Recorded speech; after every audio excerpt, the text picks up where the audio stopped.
Sudah boleh dapat yang ini kereta Mercedes E240 yang tahun 1999 yang 2.4 liter. So boleh nampak ini dia punya cat memang ori ya, color silver. Okey, sini depan ada sikit-sikit kotor lah, tapi ini kereta baru masuk, nanti kita akan cuci, kasih bersih. Okey, depan sarung semua masih cantik lagi ya. Sini dia punya sport rim yang original lah. Okey, boleh nampak 16 inci. Kita tengok satu raw body dia. Walaupun ini kereta tahun so lama, tapi engine dia pun suspension semua masih okey ya. Boleh function lagi. Boleh jalan, tak ada masalah.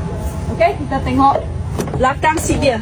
Seat dia ex-owner dulu ada balut lah. So boleh nampak yang leather seat, aircon blower semua masih ada. Okay, seat dia semua masih cantik lah. Depan pun sama juga. Power seat, memory seat ada.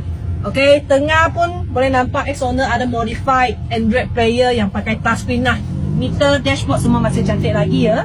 Okay, so yang ini kereta kita sudah siap habis review.